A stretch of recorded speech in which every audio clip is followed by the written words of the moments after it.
Bismillahirrahmanirrahim, Assalamu alaikum, and welcome to the Harborne Islamic Study Circle, HISC Seerah session 167. So it's our fifth and final session discussing the Battle of Mutah and some of the lessons, inshallah, and then we're looking at a couple of other small battles before the next main event, which is probably one of the pinnacles of the Prophet ﷺ's dawah, and that's the conquest of Makkah, inshallah. So we'll start that next week. So just in terms of a very quick recap of the Battle of Mutah, this is at the beginning or early on in the 8th year of Hijrah. Prophet ﷺ had sent an envoy who was murdered by someone from the chief of the Ghassanid tribe, because he was taking a letter for the Roman emperor. And so the Prophet ﷺ dispatched an army to avenge his murder. The Ghassanids, they freaked out a bit, and then they got some reinforcements from the Romans and other Christian tribes. So they totaled between, say, 50,000 and 200,000, facing off 3,000 Muslims. Abu Hurairah, he was with the army, and he got dazzled by the numbers, and then Thabit bin Arqam reassured him. Prophet ﷺ had appointed 3 leaders of the army. Should someone pass away consecutively, the other would take over, and that's what happened. Zayd bin Haritha, he was the first to die carrying the banner. Then Ja'far ibn Abi Talib was killed. Then Abdullah bin Rawaha. Finally, the battle banner was given to Khalid bin Walid, who rearranged the army and gave the impression to the Romans that the Muslims had reinforcements, and they managed to tactically withdraw. And then, after burying the martyrs, they made a strategic and tactical retreat. And then the Prophet ﷺ, he announced the outcome of the battle in Medina before the news before the official news came via messenger. And obviously the whole of Medina was shocked and in grief at the deaths of Zayd, Ja'far, and Ibn Rawaha. And then last week we talked about how the Prophet ﷺ then went to the family of Ja'far, prepared some food 3 days after the news of the death, and he consoled the children, and he gave them encouraging words of advice, and he vouched that he would look after them in this life and in the next. Later on, Ja'far's widow, Asma bint Umais, she later married Abu Bakr as-Siddiq, and then when he passed away, she then married Ali ibn Abi Talib. And so we spent a bit of time talking about some of the etiquettes of visiting grieving families, which include giving positive words of encouragement, preparing food for them, and not being a burden upon a family that is already in grief, and not to stay too long when we do visit. We talked about how the Prophet would also get upset when he would see Osama bin Zayd, obviously because Zayd was very dear to the Prophet. And then we finished off with a couple of stories. One is of one of the soldiers who'd complained about the war booty that was due to him to the Prophet. The Prophet verified that news, asked Khalid bin Walid, and then this soldier scoffed at Khalid bin Walid, and although the war booty, the ghanima, was due to him, it got taken back by the Prophet and put back into the general distribution because of his arrogance. And then we also talked about that there were rumors circulating within Medina, probably from both the hypocrites and from some sincere Muslims, who would criticize the army and the tactics by Khalid bin Walid, and accused them of cowardice and fleeing from the battlefield, fleeing from martyrdom. And the Prophet, he stands up when he hears about these rumors, and he puts an end to them and defends the army. So that's what we did last week. So this week, inshallah, we'll just talk about some of the lessons we can learn from that, and a couple of other things that happened after the battle. The scholars are divided as to whether the Battle of Mutah was a victory or a defeat, or even a score draw, or a tie between the Muslims and the Romans and the Ghassani tribes. So some of the scholars see the Battle of Mutah as being a victory for the Muslims. And they say the reasons why it's a victory are that essentially the Muslims returned successfully. They only had less than 0.5% in terms of casualties. So numerically, they did very well. So you've got 3,000 up against, let's say, 50 or 200,000, and only 15 or 20 of the Muslims being shaheed. So from a numerical point of view, that clearly comes across as being a victorious, if not, some would say, a miraculous feat, where you're holding off, a better equipped. Some of them are professional troops, and you sustain almost minimum casualties. Also, some of the scholars have said that the Muslims actually took some ghanima, some war booty. So that means that, again, they were successful both during the battlefield, so much so that they were able to take some war booty. And we talked about the story of the Yemeni soldier last week. But also they point to the fact that the Prophet ﷺ, when he was recounting the events of the battle in the masjid in Medina, and he said that Zayd had passed away, Ja'far had passed away, Abdullah ibn Rawah had passed away, and then the Muslims fought until a sword from amongst the swords of Allah took it, as in the banner, and then Allah gave them victory through him.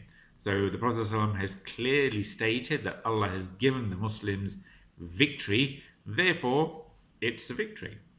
So that's, some of the scholars say, because the Prophet ﷺ had said it's a victory, it must therefore be a victory, no matter what the metrics you look at. The Prophet ﷺ said it, there you go.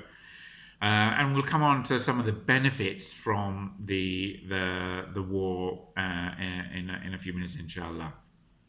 Other scholars have said, Seerah historians have said, well, actually, it's a technical defeat for the Muslims, much like some said the Battle of Uhud was a technical defeat for the Muslims. And their metrics are primarily military metrics, and they say that the fact that the Muslims lost 3 of their leaders, their critical leaders, that points to the fact that it was militarily it was a defeat for them. So by virtue of losing Zayd and Ja'far and Ibn Rawaha, that shows that they were essentially defeated on the battlefield. Added to the fact that the Muslims, the army, had to retreat, and we've talked about this before. When the Prophet ﷺ, he's gone on some expeditions and the enemy hasn't turned up, the Prophet ﷺ, he remained camped for 3 days where they were meant to fight, like the return of Uhud, the Badr II. The Quraysh didn't show up, but the Prophet ﷺ, he camped there for 3 days. So the Muslims retreated. The Romans and the Christians, they stayed there. So from that perspective, you could say militarily it was the Muslims who felt defeated, that they had to withdraw and retreat, and the Romans and Christians felt that they were the victors because they stayed on the battlefield and they weren't pushed back. Linked to that, obviously the Muslims, they're the ones, as I say, who went back, and they didn't conquer an inch of enemy territory. So they went there, they had the battle, and then they came back. And scholars could then argue that the objective that the Muslims set out with, which is to teach the Ghassanids a lesson, and to the wider tribes, that you shouldn't kill our envoys and treat the Muslims like that. That objective, in terms of avenging the death of the Muslim envoy al-Harith bin Umayr al-Azdi, was not fulfilled. So that metric is, again, you can see it as a defeat. And you could also see, from a military point of view, the Muslims were clearly outmaneuvered by the Romans and the Ghassanid and other Christian tribes, purely by their show of strength. The Muslims thought that they would turn up with 3,000 strong army and inflict a crushing defeat on the Ghassanids, and they're faced with at least, let's say, 50,000, if not up to 200,000 enemy troops. So they've obviously been, you could argue, outmaneuvered by the enemy in that. And again, we talked about how the Muslims, when they found the extent of the enemy, they stayed and discussed that matter over 2 nights. Should they go? Should they stay? Or should they go? But in the end, they decided through Ibn Rawaha's speech that they should carry on and meet the enemy. So that's another opinion, that the Muslim army, militarily they lost the Battle of Mutah. Some of the other scholars have said that it's actually a technical draw. So they've neither won nor lost. It's a draw on both sides, and they point to the fact that both sides returned back to their own places. Neither side pressed upon the fighting. So the virtues that the fact that the Romans didn't press home their advantage at the end of the day shows that they were too scared to carry on with the battle. So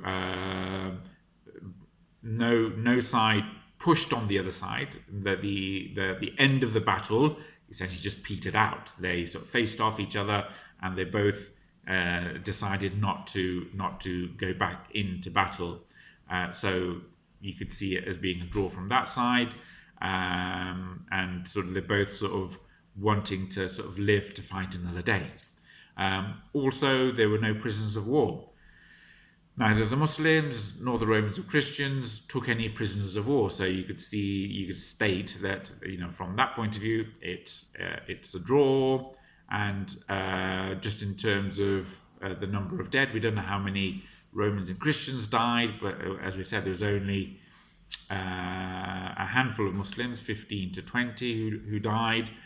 And if you even if you say there were 50,000 Romans and Christians, percentage-wise, the Muslims would not have been able to inflict, such a proportional defeat on them, even though Khalid said that he broke 8 swords during the fight. So that's the third metric, is that the people don't. That it is essentially a draw. But you can also see that some of the Muslims who returned, and we talked about this at the end of last session, some of the Muslims felt that they had lost because they were staying at home. They were affected by the propaganda that they'd left the battlefield. So they sort of internalized defeat for themselves until the Prophet he defended them. So again, from that sort of psychological point of view, many of the Muslims, despite coming back with their lives intact and ready to fight another day, they felt unfulfilled by the battle. But again, when the Prophet ﷺ said that Allah granted the Muslims victory, we don't just see it as a military victory on the battlefield. We look at it in a different perspective. Much like Hudaybiyah, we talked about how during the Treaty of Hudaybiyah, all the Muslims, even the Prophet ﷺ, found it very hard to agree to those conditions, and they almost all felt humiliated by the terms of the agreement of Hudaybiyah. But Allah said this was a clear victory. And then if you look at, the 2 years has gone by between Hudaybiyah and now when we're coming up to the conquest of Makkah. And Hudaybiyah, you had 1,400 Muslims going for the pilgrimage and being there, giving the pledge for the Hudaybiyah. Here, within 2 years, you've got 3,000 going to being sent to fight.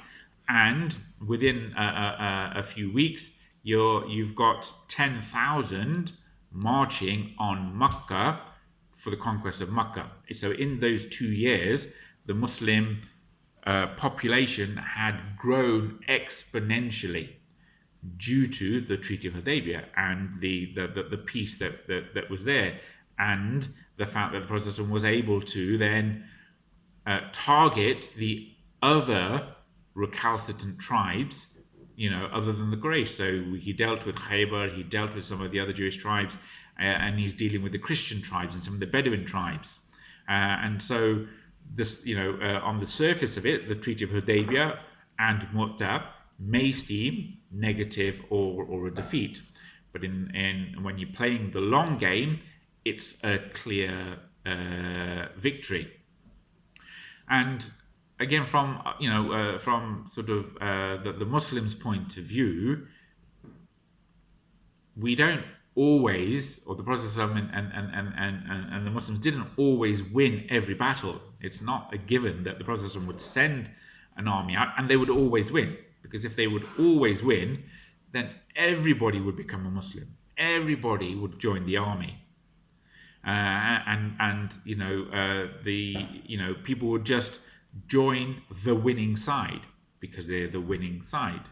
Then they would not join it for the right reasons because they believe in Islam. So, these periodic battles where the Muslims are severely tested, like the Battle of Mutah, like Uhud, it reminds people that it is a real battle. Even though you've got Allah on your side, you need to prepare. And it's not a given that Muslims will always have to win, because then everyone will become a Muslim because they know it's the winning side. So there is obviously great wisdom in having to struggle. And even when the outcome on the surface is not wholly positive, we need to draw the positives from that. So looking at the Battle of Mutah, what are some of the positives that come from the battle? When we talked about this a couple of weeks ago, it essentially opened the gateway for the Muslims to expand northwards. So they've consolidated much of the Hijaz and the Najd, and now they're actually looking beyond the Arabian Peninsula. They're going to look down, to Yemen and beyond, to Oman, and now they're basically opening up their territories to north of Arabia, which is essentially the rest of the world. And so it's basically sending out a signal that the Muslims are on the international scene. And so this was sort of up until now, this is the largest battle that the Muslims have been involved in, certainly offensive battle. And they've met the Romans head on. And again, we talked about this before, by declaring war on the Ghassanid tribes and the Roman contingent, the battalions that are there, you are essentially declaring war on the Roman Empire, the Eastern Roman Empire, or what we would now call the Byzantium Empire. So by involving in this battle, you've openly declared war on the Roman Empire, and you should be ready for the consequences. And so the Prophet ﷺ is stating that quite clearly by sending this contingent. And again, the Prophet ﷺ, he follows through on that in the Battle of Tabuk, which happened a bit later on. And obviously, because of the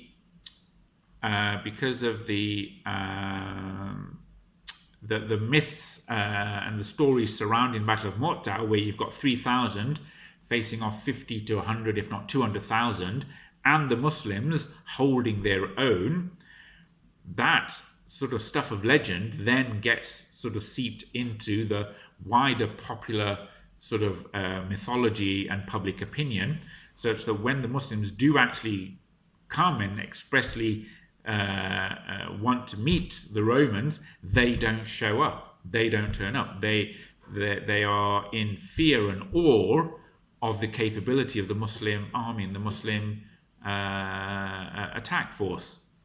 So again, you could argue that the Battle of Mutah set the grounds for that, and it prepared psychologically the Muslims to advance northwards into the Persian Empire and the Sassanid, the Persian and the Roman empires.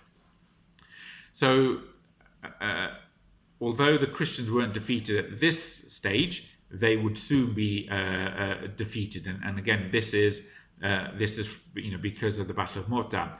And obviously, Khalid bin Walid, he firsthand gets to see the Romans, their tactics, how they fight, and he is obviously one of the principal generals who takes the fight to the Christian tribes later on.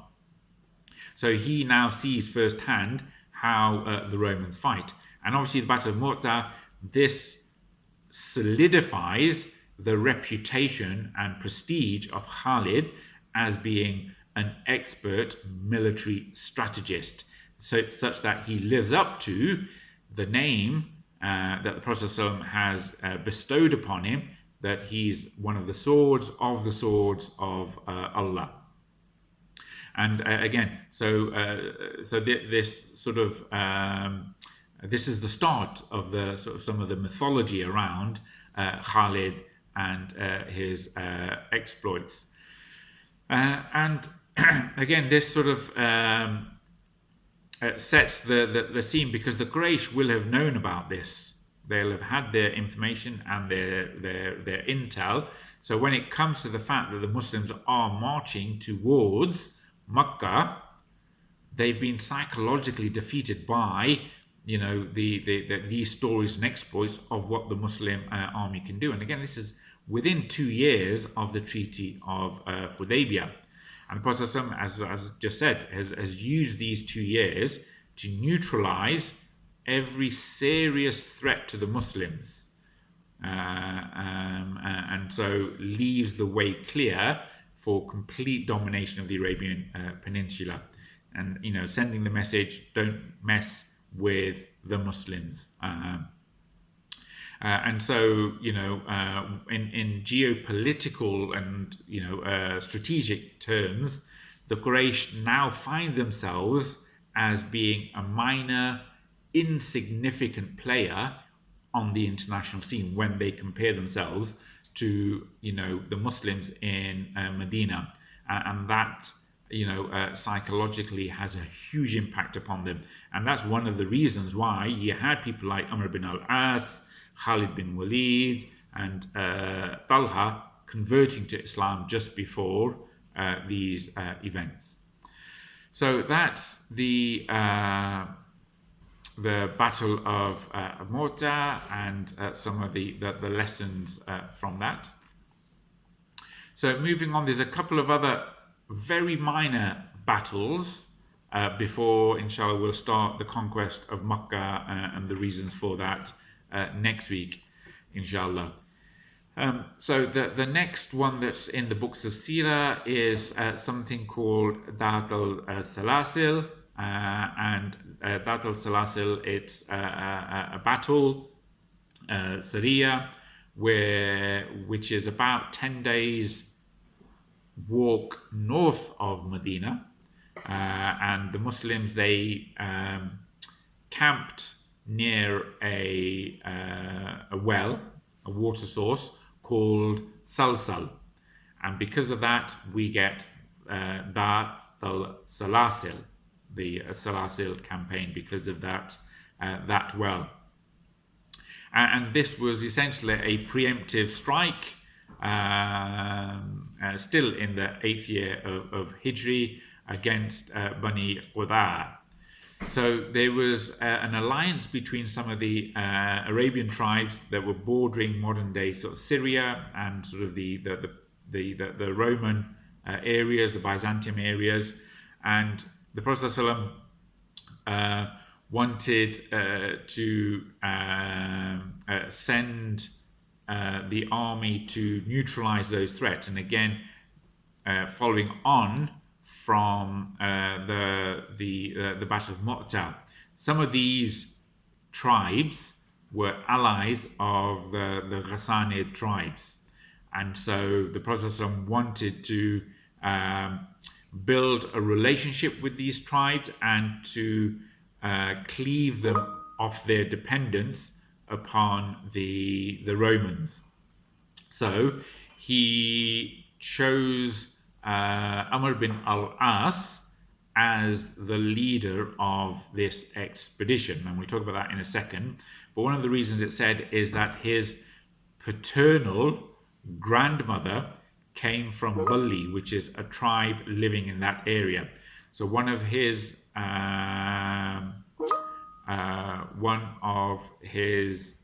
objectives was to use his tribal links, because again he's a nobleman, people know him, to win over these tribes that he's linked to over to the side of the Muslims and away from the Christians and the Romans. So they would switch sides essentially to the side of the Muslims. So the Prophet ﷺ, he called for Amr bin al-As, and he narrates the story himself, and he says basically, Prophet ﷺ, he called for me and commanded me to wear my garments and my armor and come to him. So basically, come dressed in your fighting gear. So Amr bin al-As, and he's only just been, a Muslim within a few months. So he came dressed in his battle gear, came to the Prophet ﷺ, and the Prophet ﷺ, and he said that when I came to the Prophet ﷺ, the Prophet ﷺ was doing his wudu, and the Prophet ﷺ saw Amr bin al-As, and basically he looked him up and down. So he sort of checked him out head to toe. And so Amr bin al-As says, he looked me up and down and said, I want to appoint you as a leader of an army, and Allah will protect you and will give you lots of war booty, lots of ghanima. And I'm hopeful that you will get much wealth. So this is like a test for Amr bin al-As, and he sees it as a test. And so he's slightly offended by this, and he goes, I did not accept Islam to become a rich man, to be wealthy, despite coming from a noble background, son of a chieftain. Rather, I became a Muslim, I accepted Islam to be with you, Rasulullah. Which is the right answer. So the Prophet ﷺ sort of just testing him out, and also he wants to see his leadership qualities. Is Amr bin al-As going to be a good leader? Can the Prophet ﷺ rely on him? Because we talked about the fact that certainly when Amr bin al-As and Khalid bin Walid came to Medina, the Prophet ﷺ was really happy and said, people were saying that Makkah, the Quraysh, have given up their best. So their next generation, their best leaders, they've given over to the Muslims. So he's now got validation of Khalid bin Walid's leadership qualities. He now needs to see validation of Amr bin al-As's leadership qualities, because he knows him to be a leader, son of a chieftain, noble heritage, who's had schooling since birth on how to rule and how to lead. So he said, I'm going to, appoint you as a leader, and send you on this expedition, see how you'll do, and you're going to get lots of money, because of that. And he goes, look, I don't want, I'm not in it for the money. And then the Prophet ﷺ, when Amr bin al-As said, look, I'm not in it for the money, he said, oh, Amr, how beautiful it is, pure money for the righteous man. So the Prophet ﷺ, he is clarifying Amr bin al-As's concepts, his new concepts of being a Muslim, that halal money is good for a righteous person. So there's no harm in wanting to have money, so long as you're a good Muslim and you acquire it in halal ways. And one of the best halal ways in those days was through jihad fi sabilillah, and that's how following Khaybar, the Prophet ﷺ got his financial independence was through these battles. So saying this is righteous money, so there's no harm in wanting this. So if you meet those conditions, that it's you're earning money in a halal way and you're a righteous person, there's no harm in wanting money. And we're encouraged to make dua, that in our dua we say, oh Allah, give us a lot of halal money so that I can spend it for your sake. So and this was the mentality of the Muslims in those days, is that they would want to earn a lot of money purely for the fact that they could then spend all of that money for the sake of Allah. So their mentality for personal wealth was, the more they earn, the more they're able to give in zakah and in sadaqah, and the closer they get to Allah through that. So again, it's a different way of thinking. It's not earning money for the sake of money. It's not earning money to keep up with the Joneses or the Patels, or your neighbors. It's earning it for the sake of Allah.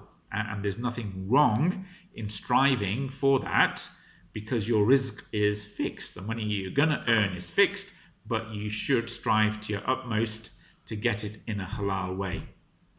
So the Prophet ﷺ, he's clarifying those concepts for Amr bin al-As. And again, he's choosing Amr bin al-As. He's only been a Muslim less than 6 months, maybe 3 months, and he's seeing if he's got leadership qualities. And this is one of those opportunities where he's sort of eyeing him up. The Prophet ﷺ is eyeing him up and saying, are you up to the task?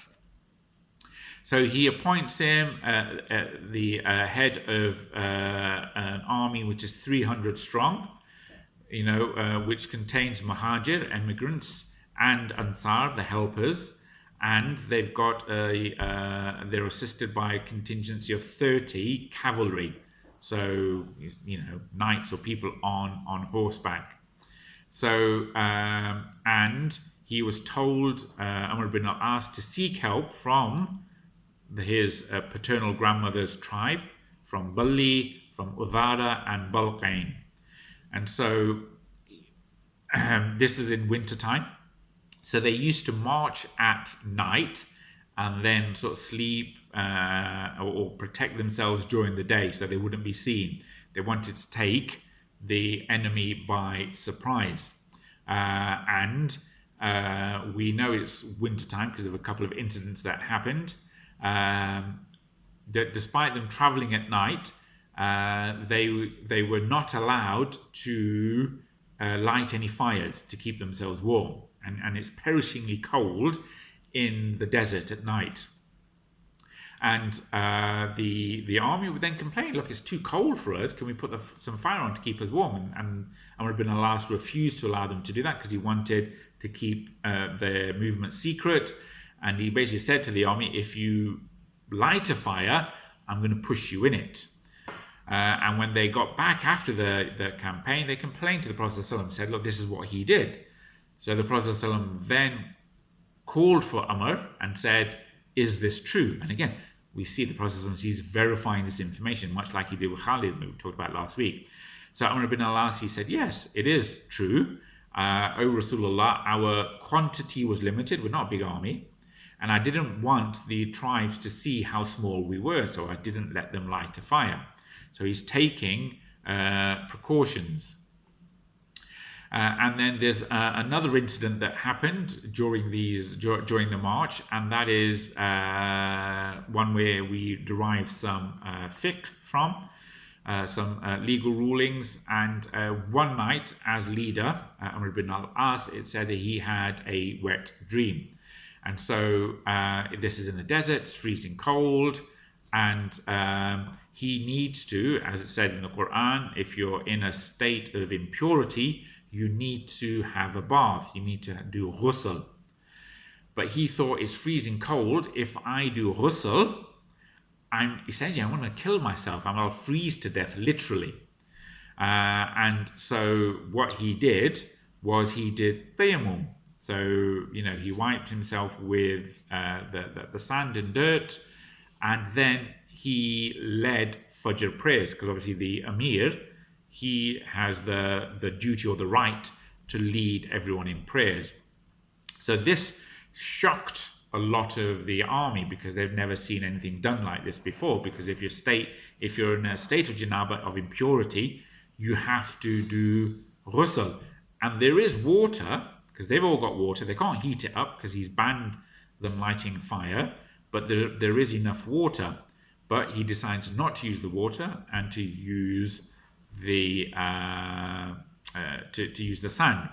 So again, when they he led the prayer. So when they got back again, this was another complaint against Amr bin al-As, is that he led us in prayer in a state of janaba, in a state of impurity, because he'd had this wet dream and he did tayammum. So again, the Prophet he called for Amr bin al-As and said, is this true? And again, you need to verify the information. And from the Sahabi's point of view, there was water. He could have done a ghusl. And so they complained, and Amr said, yes, it's true. And he said, O Rasulullah, I heard that Allah say, do not kill yourself, for verily Allah is merciful to you. And I was worried that if I took a bath in that cold water, I would kill myself. Therefore, I did tayammum, and I did not take a bath, and then I led the prayer. And when the Prophet he heard that, he laughed at Amr bin al-As's explanation. And Amr then said, the Prophet he laughed at my explanation, but he did not say anything to rebuke me. He didn't say you shouldn't have done that. He didn't say it's not allowed. So again, we understand from that the Prophet acquiesced to the Ijtehad of Amr bin al-As. Right? He did some genuine Ijtehad in those new circumstances, and he came up with this ruling. And the Prophet said he basically tacitly approved of what he had done. And so if it's exceptionally cold, in those situations, you're going to do yourself physical harm, then you may be allowed to do tayammum instead of doing ghusl with freezing cold water, and then be able to lead prayers in that. So your tayammum is equivalent to ghusl. So it's not just to the extent where you can then lead the prayer. Anyway, so we'll come back onto that in a couple of minutes, inshallah. So the army, they got to the enemy territory. They saw that basically they're outnumbered. They need reinforcements. So they sent word back to the Prophet ﷺ, we need reinforcements. And the Prophet ﷺ then sent another 200 men. In that 200 men, there's Abu Bakr as-Siddiq, there's Umar bin al-Khattab, and they are under the command of Abu Ubaidah bin Al-Jarrah, right? So Abu Ubaidah bin Al-Jarrah and Abu Bakr and with Umar, they are in those reinforcements. And Abu Ubaidah, he's been given specific instruction by the Prophet ﷺ that you need to cooperate, work in harmony, and never leave any area for disagreement. Basically, don't cause trouble. Just agree to, not to cause conflict. So, what happened when Abu Ubaidah got there? And considering you've got people like Abu Bakr and Umar in his army, Abu Ubaidah, he was in charge of the reinforcements. It became time to pray. And then, as we said, the Amir of the army, he leads the prayer. So Abu Ubaidah, thinking that he's more senior, he got up to lead the prayer. And again, Amr bin al-As, because of his sort of mentality and his upbringing, he objected to Abu Ubaidah leading the prayer. And he said, look, I'm the one that the Prophet ﷺ put in charge of the army. You are reinforcements. You come under my command. Abu Ubaidah disagrees. Like, no, I'm more senior. I should lead the prayer.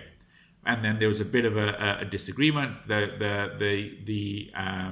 people on Abu Ubaidah's reinforcements, they say, look, he should be the leader of the prayer. But Amr bin al-As, he held firm and said, I'm the leader. I should lead the prayer and therefore lead the army. And then Abu Ubaidah, he went back to what the Prophet ﷺ told him. If the two of you don't cause any disagreement, just make sure the two of you, Abu Ubaidah and Amr bin al-As, you agree. So then he stepped back and he said, Ya Amr, the Prophet ﷺ said to me, make sure the two of you agree and don't disagree. Even though you will disobey me, this is Abu Ubaidah saying to Amr, I will obey you. So he let Amr bin al-As lead the prayer and then essentially become de facto leader of the army and the reinforcements. So when they attacked the habitations of Qadha, they basically took them by surprise. The enemy got scattered and was completely destroyed, and they ran in all directions, it said, and the Muslims came back with a lot of booty and their the ghanima, and their objective was achieved. So quickly, just some lessons from that. Obviously, Abu Ubaidah stepping down, despite being more senior and being a Muslim for so many more years than Amr bin al-As. Amr is so much younger in Islam than Abu Ubaidah, barely a few months in Islam, but feels slighted that he should be usurped and insists that he is leading. And Abu Ubaidah showing true leadership and stepping down so as not to cause fitna and trouble within the army. They need to be united. So he swallows his own pride, he puts aside his own ego, and he agrees to be led by Amr bin al-As. And again, you've got people like Umar bin al-Khattab and Abu Bakr as-Siddiq in that army following Amr bin al-As, who's literally just become a Muslim. And again, the scholars have said that even though you've got some of the greats in Islam, like Abu Bakr as-Siddiq and Umar bin al-Khattab, it's okay to choose other people with different skills as their leader, as in Abu Ubaidah. So the Prophet ﷺ chose Abu Ubaidah to be in charge of the reinforcements above Abu Bakr as-Siddiq and Umar bin al-Khattab. And as I said, just some of the other lessons, around tayammum. It takes, it is a substitute for ghusl, not just wudu. So you can do tayammum for ghusl, not just tayammum for wudu. And you are allowed to do it if you have a legitimate reason, even in the presence of water. So we've sort of all sort of used to the idea that when there's no water, especially in the desert or when you're traveling or whatever, you're allowed to do a tayammum because there's just no water around. But in certain strict conditions, even in the presence of water, you are still permitted to do tayammum if it's a legitimate reason. And in Amr's case, it was freezing cold, and he genuinely felt that he may die because of that. It's not just pretending, he genuinely felt he would become ill and die because of that. And there are other reasons. If you've got a skin illness that the water cannot touch. And we talked about that story before, where there was somebody who had a gash in his head, and he needed, again, he had a wet dream and he needed to do ghusl. And so he asked the Muslims, what should I do? they said you need to do ghusl, and he was fearful that if he did ghusl, his wound would open up, and then he might die because of that. It might cause infection, and that's exactly what happened. The Prophet found out about that. He got angry at the people and said, you should have asked the people of knowledge if you did not know. So don't go making up things. Ask a knowledgeable person. It would have sufficed for him just to put a cloth on his head and wipe over the cloth, so it doesn't potentially break the wound and expose him to infection. So again, that's a valid reason for doing tayammum or wiping over things. And the fact that you've done tayammum doesn't diminish your ability to lead salah. So you can still be an imam. And again, it just shows the permissibility, as we've talked before, of doing ijtihad, deriving laws if you're qualified enough based on Qur'an and Sunnah. And that's what Amr ibn al-Aas did, and the other people, they accepted that and they followed that. So that's the end of that. The final one is again in Sha'ban of the 8th year Hijrah. There's the Khadra campaign, which essentially is just before the conquest of Makkah. The Prophet found out through his intel that Bani Ghatfan were amassing some troops. They were still outside of the domain of Islam, so he urgently summoned Abu Qatada. We've talked about Abu Qatada, he's the one with the red headband. He urgently summoned Abu Qatada and sent him as the head of 15 men, basically to discipline these outlaws. And it took them 15 days to reach them, and they essentially taught them a lesson. These troops, some were killed, others were captured, and all their property was taken, confiscated as war booty. So that's the end of the campaigns before the conquest of Makkah. Inshallah, we'll do that next time. So Jazakallah khair. Thank you for listening, and do remember the Ummah and us in your du'as. Bismillahirrahmanirrahim. والعصر إن الإنسان لفي خسر إلا الذين آمنوا وعملوا الصالحات وتواصوا بالحق وتواصوا بالصبر. جزاك الله خير. السلام عليكم.